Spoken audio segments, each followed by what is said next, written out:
नमस्कार दोस्तों, दिल से आप सभी का स्वागत है हमारे चैनल सुनील श्रीवास्तव डरावनी हिंदी स्टोरी में। अगर आप पहली बार आए हैं तो चैनल को सब्सक्राइब करना मत भूलिएगा और घंटी का बटन दबाइए ताकि हमारी डरावनी कहानियां सबसे पहले आप तक पहुंचे।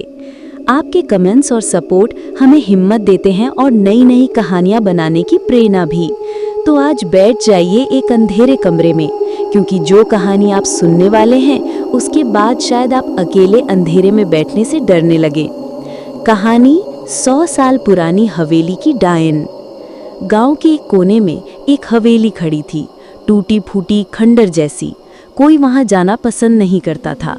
कहते थे कि वो हवेली कम से कम 100 साल पुरानी है और उस पर एक डायन का कब्जा है। गांव के बुजुर्ग अक्सर कहते थे, उस हवेली में जिसने भी कदम रखा वो कभी लौट कर नहीं आया। लोगों ने कई बार कोशिश की, लेकिन हर बार जो भी अंदर गया या तो पागल हो गया या फिर रहस्यमयी ढंग से गायब। गांव में एक नौजवान था, अजय। वो इन सब कहानियों पर यकीन नहीं करता था। उसे लगता था कि लोग अंधविश्वासी हैं। उसने दोस्तों से शर्त लगा ली कि वो उस हवेली में जाएगा और साबित करेगा कि वहां कुछ नहीं है। रात का समय तय हुआ। आसमान काला था, हवा ठंडी और सन्नाटा अजीब। अजय लालटेन लेकर हवेली पहुंचा। हवेली का बड़ा दरवाजा अपने आप खुल गया। चरहर। अजय चौंक गया, लेकिन अंदर चला गया। जैसे ही उसने कदम रखा, उसे लगा कि कोई उसके पीछे पीछे चल रहा है। उसने पलट कर देखा, कोई नहीं। अंदर की दीवारों पर पुराने चित्र टंगे थे। कुछ तस्वीरें इतनी भयानक थीं कि उनमें बने चेहरे जिंदा लग रहे थे। अचानक एक तस्वीर की आंखें हिल गईं और सीधे अजय को घूरने लगीं। उसका दिल जोर जोर से धड़कने लगा। ये सब झूठ है, मैं डरूंगा नहीं, उसने खुद से कहा। वो धीरे धीरे सीढ़ियां चढ़ा।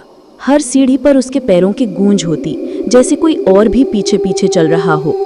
ऊपर पहुंचते ही उसने देखा एक कमरा जिसमें मोमबत्तियां अपने आप जल उठीं।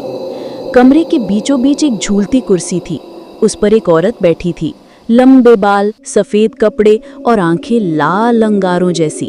उस औरत ने हंसते हुए कहा, आखिरकार तू आ ही गया। उसके पांव ठिठक गए। उसने कांपते हुए पूछा, तुम कौन हो? उस औरत ने धीमी आवाज में कहा, मैं वो हूं जिसकी मौत धोखे से हुई थी, इसी हवेली में। मेरी आत्मा यहाँ कैद है और अब तू भी यहाँ से नहीं जा पाएगा। इतना कहकर वो औरत अचानक हवा में उड़ने लगी। उसके बाल अजय के गर्दन तक पहुंच गए। अजय चीख पड़ा और भागने लगा। जैसे ही वो सीढ़ियां उतरकर बाहर जाने लगा, दरवाजा अपने आप बंद हो गया। अंदर से खून की बूंदें टपकने लगीं। हवेली की दीवारों से आवाज आई, कोई यहाँ से जिंदा नहीं जा सकता। अजय का दम घुटने लगा। उसने पूरी ताकत से दरवाजा खोला और भागकर बाहर निकला। गांव के लोग दरवाजे पर उसका इंतजार कर रहे थे। जब उन्होंने उसे देखा तो वो पूरी तरह बदहवास था। आंखें लाल और शरीर कांप रहा था। वो बार बार बस यही बोल रहा था, वो औरत सच में है, वो हवेली जिंदा है। उसके बाद से अजय कभी पहले जैसा नहीं रहा। वो अक्सर रातों को चीखने लगता, कहता कि वो औरत उसे बुला रही है। गांव वाले अब उस हवेली के पास भी नहीं जाते। आज भी जब रात गहरी होती है तो हवेली से औरत की हंसी और कराहने की आवाजें सुनाई देती हैं। कोई कहता है वहां डायन रहती है, कोई कहता है कि वो हवेली खुद ही जिंदा है।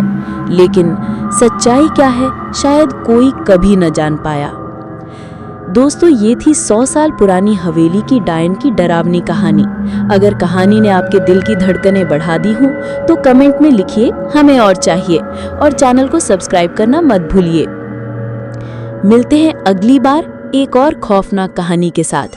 तब तक के लिए बाय बाय, टेक केयर।